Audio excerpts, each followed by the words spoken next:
But the idea was not to make money. The idea was to train my mind to think that I want 100% debt. We're talking about debt that's paid by a tenant. Yeah. You know, debt that's paid off by somebody else. I signed up for a little real estate course. I've told this story before. I get tired of listening to myself. It was $385. It was 3 days. That was the start. So I signed up, signed my name, sat down on the course. 3 days later, at the end of the course, he was a great instructor because he was a real estate investor. He didn't need the money. And that's when you know the guy is real, because you could tell he didn't need the money. He liked teaching. He liked inspiring people. So it's just like my rich dad. He says, you don't need the money. So then the next thing he said at the end of the program, he says, when you leave this program, it's 3 days, Friday, Saturday, Sunday, he says, your education begins now. What you do at the end, as Kenny says, you get through the process of the 3 days and you start again. That's the process. So he says, at the end, when you end Monday morning, your job is to look at 100 properties. 100 properties in 90 days. Take everything I've taught you and look at 100 properties. That was the start.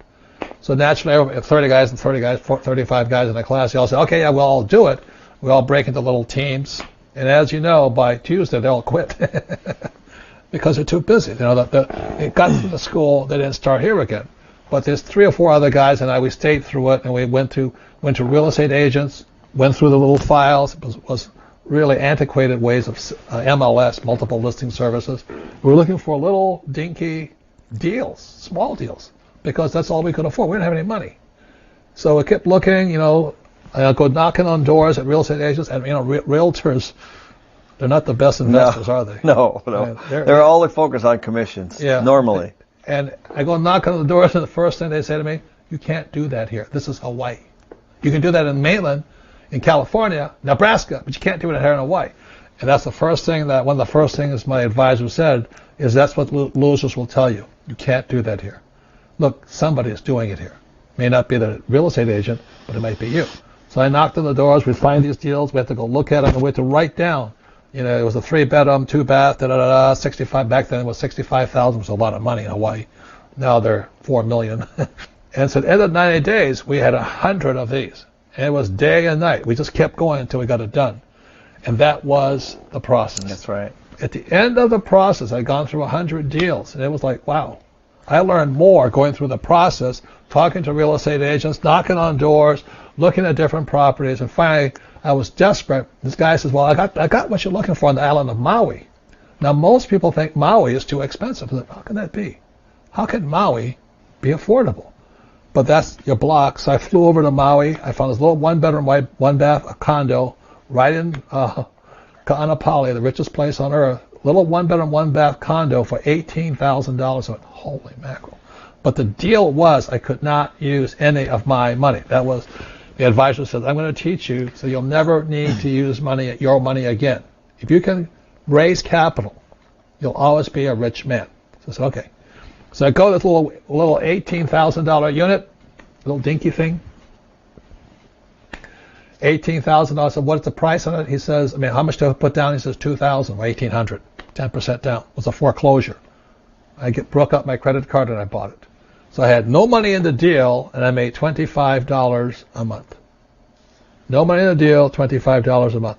And my brain went, it shook. I went, oh my God. I'll never need money again. I can never say I can't afford it. And I can never say I can't do that. I went, oh my God. And that's how I got started. So Kenny took off after that, and we still make millions of dollars. When the market crashed, we made even more. But the process is the same, right? Yeah, it's absolutely the same. 1-bedroom, 1-bath. To how many units did you do last? Last year, about 1,000 units. Same process, but you have to learn the process. As a matter of fact, if you think about it, the whole system is designed to use bank financing. All these people that are working so hard are actually putting all their money into the bank. Well, those deposits are a liability. They're an expense to the bank. So if you put money in the bank, it's an expense to the bank because they have to pay you interest. I have 100% debt. My first property, was $18,000. I put $2,000 down with a credit card, and I was making $25 a month. I think that's the best example, Robert, because essentially what you did was you didn't use any of your own money. So the only costs that you had was whatever your debt was and whatever it cost the $1,800 on your credit card was. Right. So I mean, but the idea was not to make money. The idea was to train my mind to think that I want 100% debt. Most people, I want to get out of debt. I want to get out of debt. I want to get out of debt. And what we're saying here is the debt pays all your expenses and gives you some income. That's really as simple as it gets. So we started with this. So if I have no money in the deal, it's 100% debt, and I'm making $25, what is my return on investment? It's infinite. Yeah, it's this. Right. I mean, you basically have no investment, and you're making $25 a month. The reason why we want so much debt is because if I'm borrowing right now, I'm borrowing at, say, 4 or 4.5%, and inflation is, say, 4.5%, then I'm using basically your money, pension fund, mutual funds, savings. Insurance, savings. I'm using your money to hedge inflation and buying assets. So that's how the system works, and that's how the wealthy get really wealthy. You see, the best thing about doing those 100 deals is I was learning to think about debt is good. As long as you have in your mind that debt is bad, I want to use my equity, your ROI goes down. That's a good point. And there is bad debt, of course. Bad debt would be credit card debt, or it could be, if it was costing me $25. Yeah, exactly right. Yeah, so there's definitely debt that you don't want to get into. But we're talking about debt that's paid by a tenant. Debt that's paid off by somebody else. So that's a really important point. So if you're borrowing money, you're going to want to make sure that you have the rent to cover it. One thing, if I hadn't done this myself, I would not understand what Kenny said. It was a 144 unit property that was existing it was 95% occupied with tenants. So that was an important piece. And then next door it had another 10 acres. And so the deal is that I was going to build a second phase on the 10 acres, and then we were going to have one property that was 256 units. And so that's what we did. So we took the first 144 units and the land, and we went to the bank, and we got a construction loan to build the second phase. And then we built the second phase, and through good management, we filled up the property, and then we went back to the bank and we refinanced the whole project and got one loan on it. So we used debt to build it. We used debt to take out that construction debt. We had this property, Edgewood. Yep. And it was pumping about $300,000. Yeah. So Kim and I, every year, were receiving $300,000 in cash flow from the tenants. Income, most of it tax-free. Yes. Because of depreciation and all that. All those things you have to learn. So $300,000 for most people is a lot of money. The problem was Kim and I had, I think, $1 million in it, right? Yeah, I think so. We had $1 million equity in it. So what Kenny did when he refinanced it, he gave us our $1 million back. So Kim and I got all of our $1 million back, right? Yeah, through a refinance. And we still had this. Right. So we were receiving $300,000 with no money into a deal. To me, that's a great deal. Yeah, and people might ask how. So there's a lot of things that happen inside of here. One was that this was over a 5 or 6 year period. The rents had gone up. We had increased the value. And during that time, interest rates went down. If you remember, I think we borrowed the original at somewhere around 7%, and then we refinanced somewhere around 5%. So we actually saved on the loan, on the interest rate of the loan. And so what we had a property that was worth a lot more, and it still cash flowed very close to what it cash flowed before, and we got the $1 million out. And the $1 million was tax-free because it's a refinance. So when you pull money out when you put a new loan over an old loan and you pull that money out, that's tax-free. So with that $1 million, we gave it back to Kenny, another deal, money, same process, goes out, goes out, goes out. and now it's huge. Yeah, it's what we call the velocity of money. Right. So now at that point, Robert and Kim were still in the deal. They were still cash flowing, and then that $1 million was also at work somewhere else. And so I'm not saying it's easy and all that, but again, it starts as a process. Yeah, and it's funny, people ask, because now, of course, Edgewood is infinite. There's no investment in the property, and it produces a great deal of cash flow every year. And you're raising the rents, right? That's right. Yeah, we're raising the rents, especially now in this market. But now people come to us and say, do you want to sell? Do you want to sell? And the question is why would we? Because it's producing all this cash flow and we have no investment. So all it would do is create a taxable event. So we don't want the money, if you understand that. Right. Yes, there's millions of dollars in equity in the project, but we're not interested in that. We're interested in the cash flow. It's a big difference in the way we think. So I want you all to understand this starts here. Yes. And if you don't start, you don't go through the process. And what I oftentimes talk about it is when I went to flight school in Florida, I couldn't fly, entered here, came out a pilot. That's the process. But if you don't go through the process, you stay here. The most important thing is how we think. And I'll give you one more thing where it takes absolutely no money, or it does take some money, but it does thinking. About 15 years ago, I wanted to have a little ranch. And Kim says, why? Ranches don't cash flow. Right? It's That's land. Right, yeah. So I said to Kim, well, if I can get a ranch for free, would you be happy?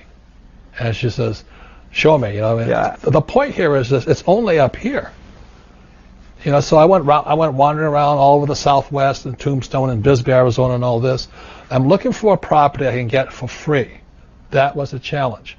She said, you can have as much land as you like as long as it's free, because it doesn't cash flow. It was 80 acres in Bisbee, Arizona. So I walked up to it. I was looking at the property. I knew it because it was a beautiful property. It was tall mountains, oak trees all over it, a little stream running through it and all this. And the problem was it was $115,000. There's no property, there's nothing, no improvement, no building on it, except for there was a little road running through it like this, and there was a little building here. And this was a stagecoach depot at one time with Wyatt Earp and all those guys to go past. This is Tombstone, Arizona over here. This is Bisbee, Arizona here. So I'm staying on this property, and I said to the realtor, doesn't know what he was, so how long has this property been for sale? He says, 10 years. I said, what's wrong with it? This question, he says, I don't know. And I looked around, and I said, that's what's wrong with it. The sign was down. Nobody could see that. They drive by it all day long. They could never see the sign. So I said, are these guys, do they really want to sell? He says, yeah, they're desperate. And I said, well, where they live? He says, Florida. I went, all of this is good news. I'm going, okay, this is good news. I said, okay, make them an offer. And Kim's watched me and said, this is the offer. I'll pay you full price, because by now they want the discount because they're not selling. I'll give you full price, but I have to have this property for free.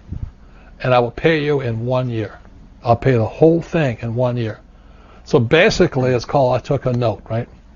So I got a note for $115,000. I take control of this property.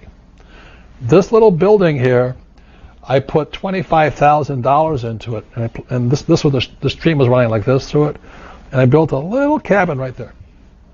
So this and this, we fixed the whole thing up, and then about 9 months later, it was finished. I put it up for sale,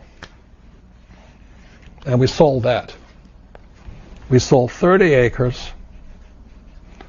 This house, this stream, I had 50 acres left, and I sold this for $215,000.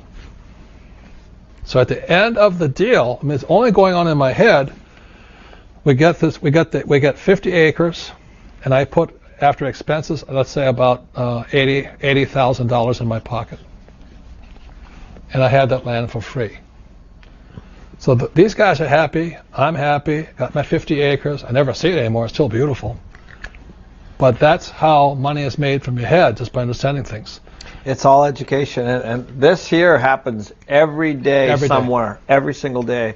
That could be a mobile home park. It could be a corner for for a gas station on a commercial lot. It could be a piece for apartments. It could be a piece for single family. But this is how master plan developers make all their money. They buy a big piece of land and then they sell off parcels to the individual builders. And all the way down, people are taking chunks. And at the end, you know who pays for it all? The consumer. It's whoever, however these guys on the 30 acres made their money, or is actually pays for the whole project. Yeah, well, this I had to understand loan to value and all of those things they talk about here, but I knew this would be valued around this much, with an improved house and this. I knew the value, so I knew my target, what I had to set it out for. So these guys that went and got the loan, they borrowed whatever they borrowed, but I got the money here, and I had the 50 acres. The point here is done all the time. The one point I just wanted to make was, I think when I first started off in the business, I wanted to just do it all myself. And that was my biggest mistake. Was I thought I needed to know everything about everything, and that actually prevented me from starting. And so now I started going to these, it's funny, you go to these seminars and you go to these different places and you see these people that are all trying to do the same thing, and they all have that spark inside of them, and everybody leaves and they don't follow up with anybody. And really, inside of that room is really their own team. So I would just encourage everybody to just start asking. You don't need to know about financing. You just need to find somebody who does, and go ask questions and put them on your team. And you don't even need to be a realtor. You just need to find somebody who is, and go find, and you start putting this team together, and the next thing you know, as you start to meet, that things start to happen, momentum starts, and that's how you get the ball rolling. And it truly is all about education, and you'll learn from other people. But the last thing you want to have is for you to be the person who has to make all the decisions on everything and know everything, because